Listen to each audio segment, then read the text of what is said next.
여러분, 우리가 무엇인가를 잘하기 위해서 가장 중요한 게 뭘까요? 네, 저는 기본이라고 생각합니다. 여러분, 제가 그래도 기타를 그런 대로 좀 괜찮게 치잖아요. 저는 전공자도 아니고 전문적인 학원을 다닌 적도 없어요.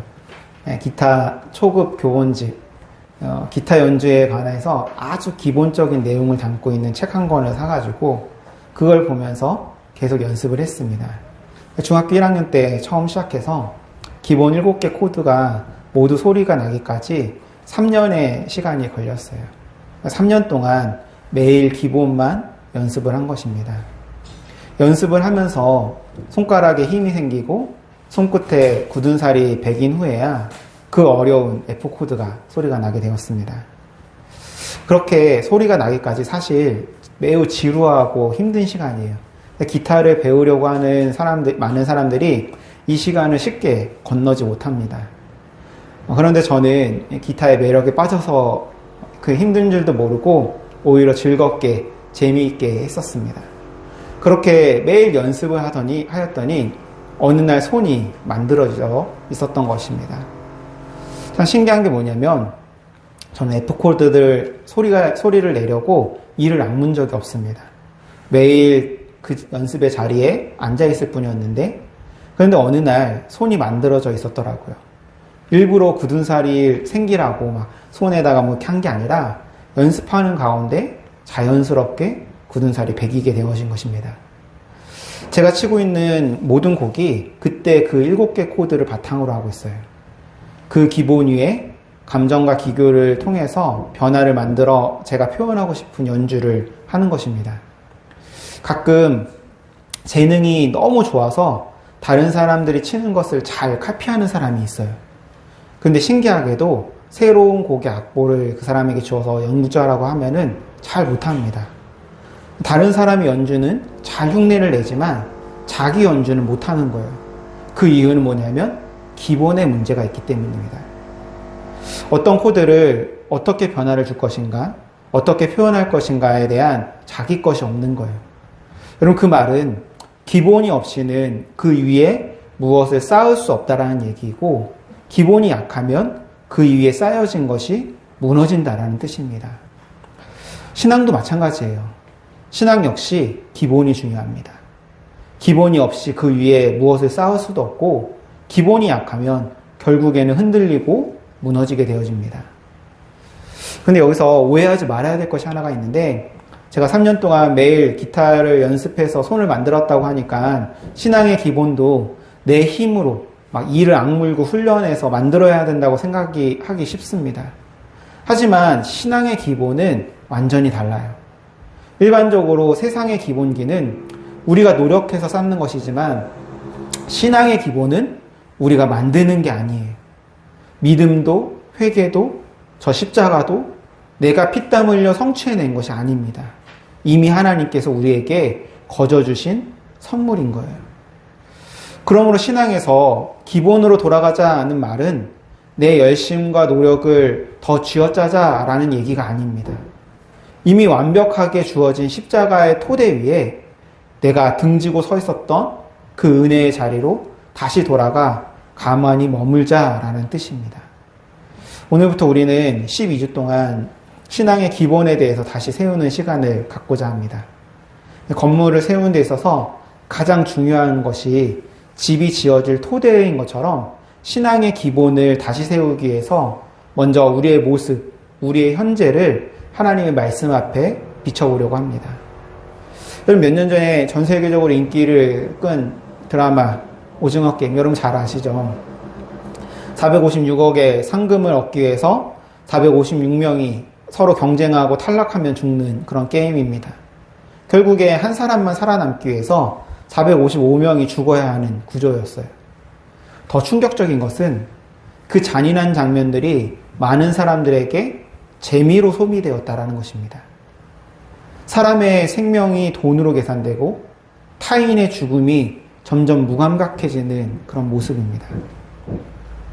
여러분, 이것이 과연 드라마만의 이야기일까? 이미 우리가 사는 세상 역시 사람의 가치보다 돈과 성공이 더 중요하게 여겨지는 시대를 살아가고 있습니다. 이 같은 상황이 올 것에 대해서 성경은 이미 여러 군데에서 잘 보여주고 있는데, 그 중에 한 부분이 오늘 우리가 읽은 바울이 쓴 디모데후서 3장 1절에서 5절까지 말씀입니다. 좀 말씀을 우리 시대 언어로 다시 제가 표현해 보면, 너는 이것을 알아야 한다. 말세에 견디기 힘든 고통의 때가 올 것이다. 사람들은 지나치게 이기적이며 돈에 눈이 멀었으며 사기를 치며 거만하며 악한 쌍욕을 마구 퍼대며 부모를 우습게 알며 은혜를 모르며 사악하며 사이코패스 같으며 원한을 풀지 아니하며 중상모략을 일삼으며 자신을 통제할 수 없으며 야만적이며 선은 기본적으로 없으며 배신을 밥 먹듯이 하며 경솔하고 조급하며 교만으로 자신을 부풀리며 하나님 사랑하는 것은 껍질만 있고 세상의 쾌락을 추구하며 겉으로는 예수를 믿는 것처럼 보이나 예수 믿는다라고 말할 수 없고 그 능력과 삶을 완전히 부인한다. 너는 이런 사람들의 길을 아예 피해야 한다. 어때요? 우리가 지금 살고 있는 세상 아닙니까? 우리가 매일 만나는 모습이죠. 말씀을 보면 바울이 죄를 이렇게 쭉 나열했는데 여기에 순서가 있습니다. 무엇을 맨 앞에 놨느냐가 중요합니다. 바울은 이 죄 목록의 가장 첫 번째 첫머리에 헬라어 단어로 필라우토스라는 단어를 사용했습니다. 필로스라는 사랑한다라는 뜻의 필로스와 자기 자신이라는 아우토스의 합성어로 곧 자기를 사랑하는 자라는 뜻입니다. 그리고 그 다음 단어가 필라르 귀로스, 돈을 사랑하는 자입니다. 여러분 순서가 보이시나요? 자기 사랑이 먼저이고 돈을 사랑하는 것이 그 다음입니다. 여러분 바울은 왜 많은 죄 중에서 자기 사랑을 맨 앞에 뒀을까? 모든 죄의 뿌리이기 때문에 그렇습니다. 돈을 사랑하는 것도, 자랑하는 것도, 교만하는 것도, 부모를 우습게 하는 것도, 배신하는 것도, 이 모든 게 결국에는 나를 사랑하는 마음, 나를 세상의 중심에 놓는 마음, 이 한 군데서 흘러나온다라는 것입니다. 여러분 이게 죄의 핵심입니다. 하나님을 사랑해야 될 마음을 나를 사랑하는 마음으로 바꾸는 것. 이게 창세기에서 내내 이야기하고 있는 거예요. 아담과 하와 사건부터 시작해가지고 일어났던 이 이야기가, 모든 창세기의 이야기가 하나님을 사랑하는 자리를 나를 사랑하는 마음으로 바꿨던 문제에서 비롯된 이야기들입니다. 내 삶의 주인이 하나님이 아니라 내가 되는 것, 내가 바로 거기에서 죄가 나오게 되는 것입니다. 그러한 죄, 곧 자기 사랑으로 가득한 세상을 바울은 말세라고 표현을 했어요. 말세, 섬뜩한 이야기죠 벌써. 여러분 여기서 말세에 대한 뜻을 좀 정확하게 아셔야 돼요. 하여튼 이단들이 이 용어를 가지고 이상하게 이렇게 바꿔놔가지고 사람들 속에 이상한 고정관념들이 있는데 좀 정리를 해볼게요. 말세라는 거를 뭔지. 여러분 말세는 마지막 날이 아닙니다. 말세랑 마지막 날은 다른 거예요. 주님께서 재림하시고 우리 모두가 다 심판받는 시점이 마지막 날. 그러니까 끝나는 날이 마지막 날이라고 한다면 그 마지막 날이 오기 전의 상황이 바로 말세예요. 다른 표현으로 한다면 마지막 시대, 마지막 때라는 뜻입니다. 여러분 그러면 우리는 지금 어떤 때를 살고 있는 걸까요? 지금은 바로 말세를 살고 있는 거예요. 마지막 때를 살고 있는 거예요. 이 범위가 언제일까요? 그러면 언제서부터 언제까지일까요? 이 말세라는 범위가 언제부터 시작됐을까요? 이단들이 하도 이것 갖고 장난들을 치니까 여러분 잘 아세요. 자, 말세가 시작된 때는 예수님이 우리 가운데 오셨을 때, 2000년 전에 오셨을 때부터. 그리고 다시 오시는 그날까지. 다시 오신다고 약속하셨단 말이에요. 다시 오시기 전까지 그 시간, 그 사이를 말세라고 부르는 거예요. 그럼 우리는 지금 어디에 있는 거예요? 그 말세의 한복판에 서 있는 거예요. 그런데 이 말세에도 끝이 있어요. 결국엔 끝이 있죠. 시간의 끝이 오는 거예요. 마지막 때가 다 차면 마침내 그 마지막 날, 심판의 날이 온다라는 것입니다.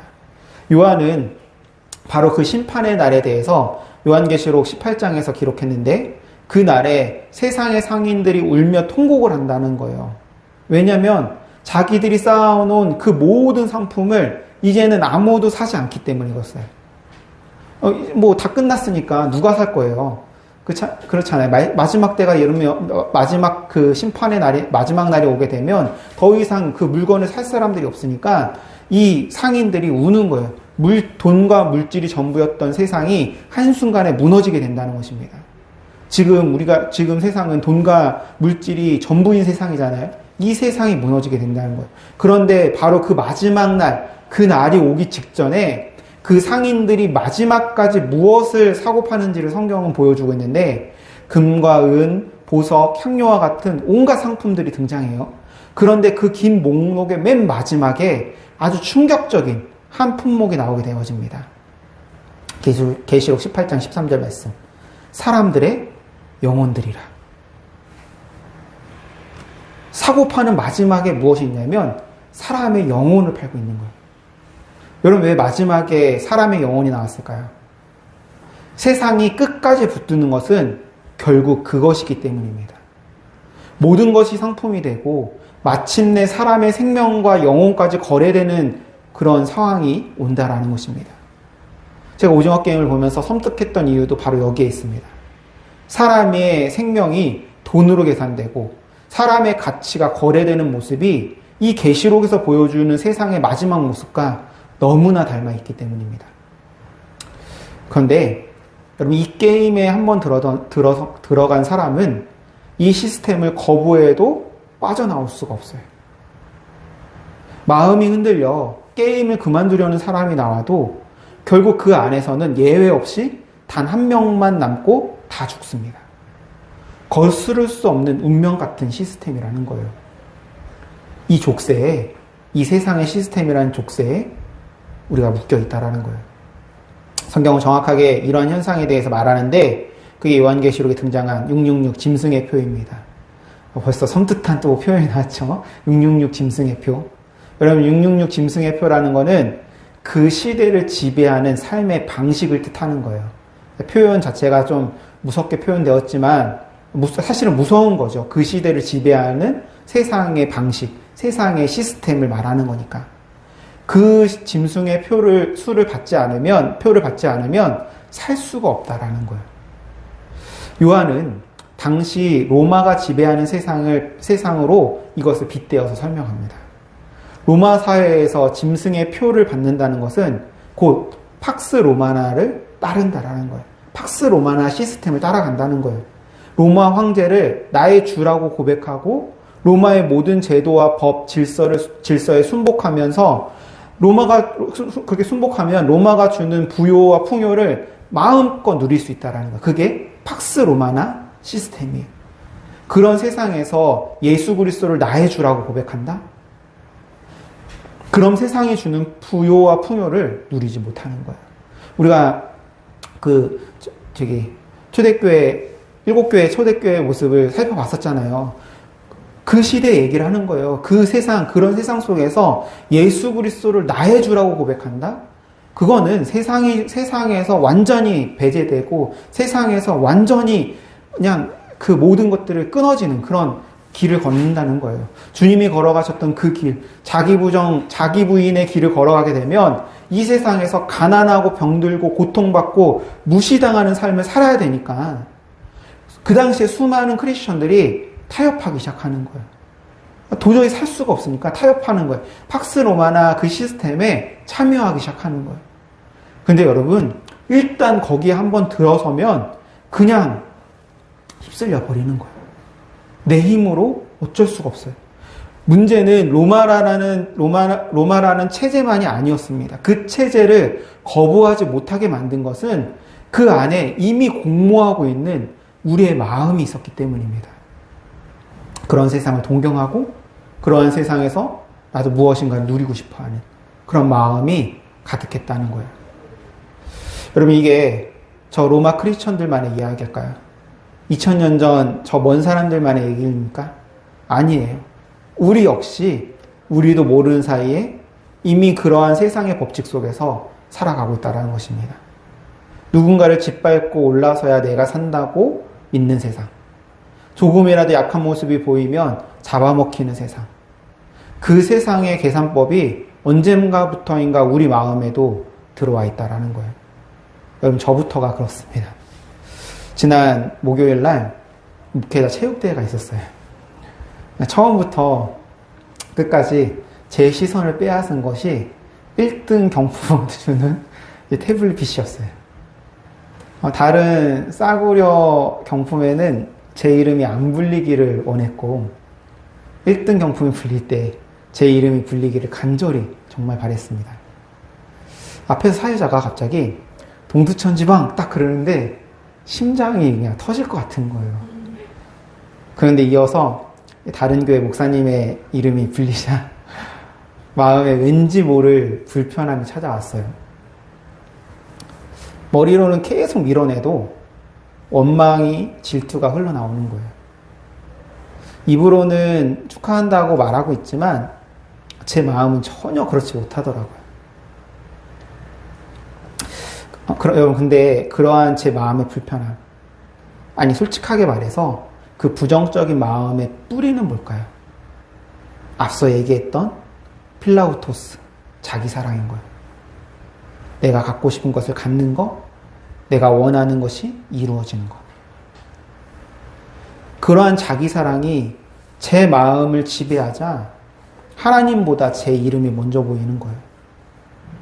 예배당에서 주님만이 나의 왕이십니다, 주님만은 만족합니다라고 고백하고는 예배당 문을 나서는 순간 세상이 너의 주는 돈이고 성공이고 너 자신이야 라고 말하면 저도 모르게 동의하고 있는 거예요.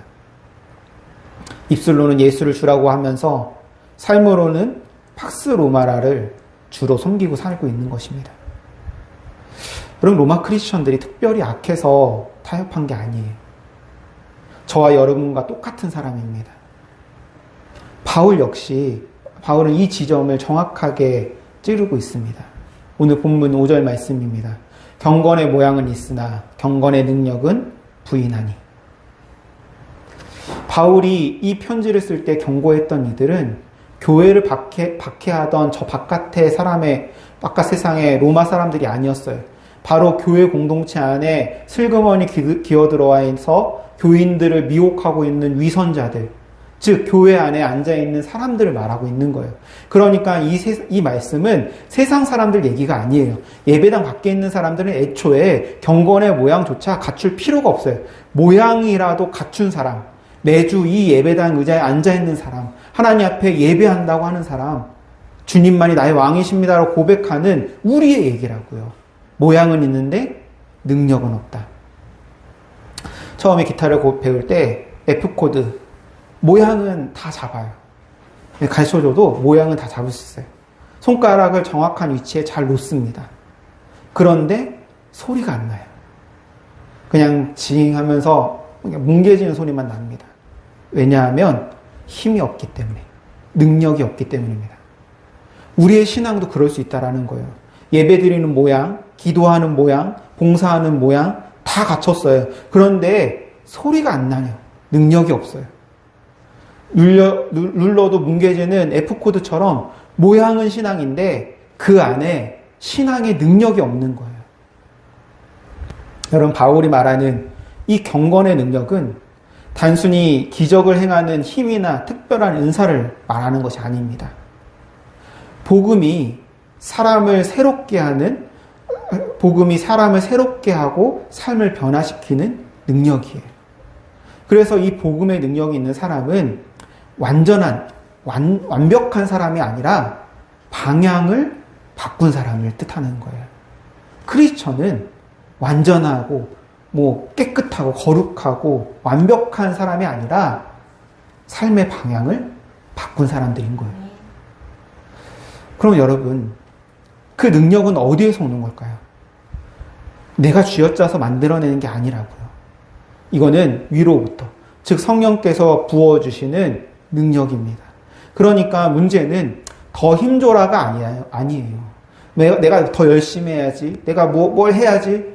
여러분, 그게 아니에요. 우리가 능력의 근원이신 하나님으로부터 너무 멀리 떠나와 있다는 게 문제인 것입니다. 그럼 우리는 왜 그 근원에서 멀어졌을까요? 마음이 하나님을 향하지 않고 자기에게로 굽어들었기 때문이에요. 자기 사랑으로 가득하기 때문에. 히포의 감독이었던 아우구스티누스가 죄를 이렇게 표현합니다. 죄란 자기에게로 굽어든 마음이다. 저는 여러분 이 표현이 오늘 본문을 가장 잘 설명한다고 생각해요. 원래 사람의 마음은 하나님을 향해 활짝 열려 있어야 합니다. 그런데 죄는 그 마음을 안으로 말아버리는 거예요. 내 안으로 말아버리는 거예요. 하나님을 바라보던 시선이 자기 자신만 바라보게 만드는 거예요. 여러분 이것이 바로 바울이 말한 필라우토스, 자기 사랑입니다. 하나님보다 내가 더 중요하고 하나님 뜻보다 내 뜻이 더 중요해지는 거예요. 그렇게 마음이 자기에게로 굽어지면 하나님을 향한 문이 닫혀버리게 되어집니다. 문이 닫히니까 능력이 흘러들어올 통로가 막히게 되어지는 거예요. 그래서 모양은 있는데 하나님의 능력이 없는 거예요. 즉 자기 사랑이 능력을 막고 있는 것입니다. 그럼 여러분 그럼 우리는 이제 어떻게 해야 될까요?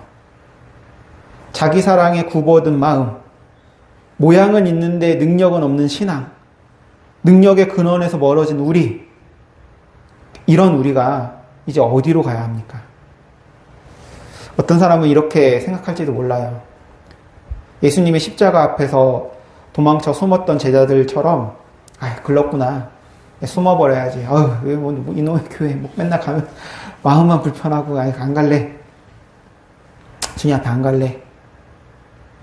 근데 여러분 복음이 여기에서 시작되어집니다. 주님이 그 숨은 제자들을 그냥 두지 않으셨어요. 어떻게 하시나? 찾아가셨어요. 도망친 베드로를 바닷가에서 만나주셨고 문 잠그고 숨은 제자들 한가운데 서서 너희에게 평강이 있을지어다 라고 축복을 하십니다. 그 주님께서 우리에게 동일하게 역사하셔요. 자기 사랑에 굽어든 우리를, 껍데기만 남은 우리를 주님은 정죄하러 오시는 것이 아니라 찾으러 오시는 것입니다. 이게 오늘 우리가 붙들 첫 번째 사실입니다. 우리가 하나님을 찾기 전에 하나님이 먼저 우리를 찾아오셨다. 자, 그러면 여러분 찾아오신 주님 앞에 우리가 할 일은 단 하나입니다. 바로 돌아서는 것. 할렐루야. 경건의 모양은 있으나 경건의 능력은 부인하니 이 같은 자들에게서 내가 돌아서라. 바울은 디모데에게 그런 거짓된 신앙에서 돌아서라고 말합니다. 그런데 여러분 그 돌아섬이 어디서부터 시작되는 걸까요? 저 바깥에 누군가를 손가락질하기 전에 먼저 내 안에서 이루어져야 되는 것입니다. 내 안에 자기 사랑에서, 모양만 남은 내 껍데기에서, 능력이 없이 뭉개지는 내 F코드에서 돌아서는 것입니다.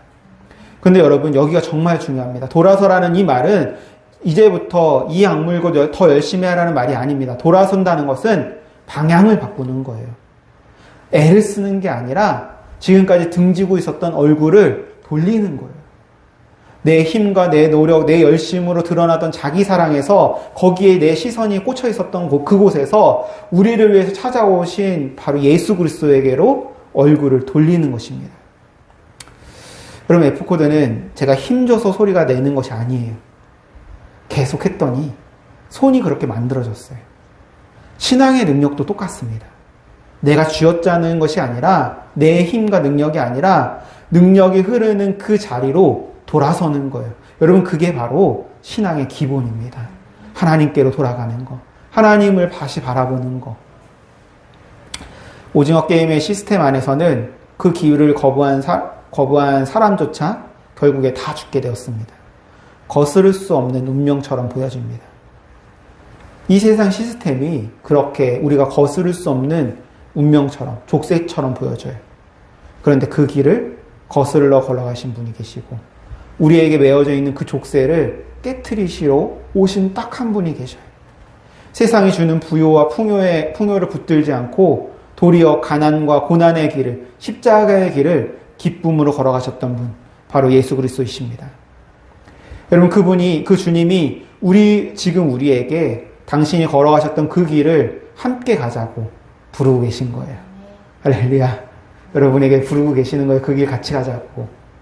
세상의 계산법을 거슬러도 손해보는 것 같아도 도리어 기쁨으로 걸어가는 사람, 우리가 그런 사람으로 세워지기를 주님께서 소망하고 계신 것입니다.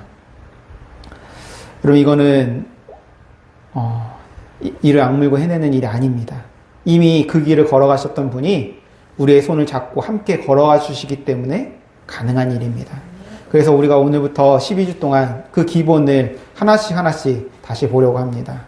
우리가 딛고 선 자리가 어디인지, 믿음이 무엇인지, 회개가 무엇인지, 저 십자가가 무엇인지, 기도가, 말씀이, 예배가 무엇인지, 화려한 것을 다시 새로 쌓자는 게 아니에요.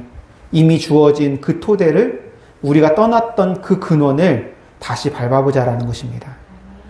사랑하는 여러분, 오늘 우리는 이 첫걸음으로 우리의 민낯을 하나님 말씀 앞에 비춰봤습니다. 모양은 있으나 능력은 없는 우리를 발견했어요. 자기 사랑으로 하나님보다 나 자신을 먼저 붙들고 있는 우리의 마음도 보았습니다. 그런데 복음은 여기서 끝나지 않아요. 그 민낯을 보신 주님이 지금 우리를 찾아오셔서 손을 내밀고 계십니다. 돌아오라고.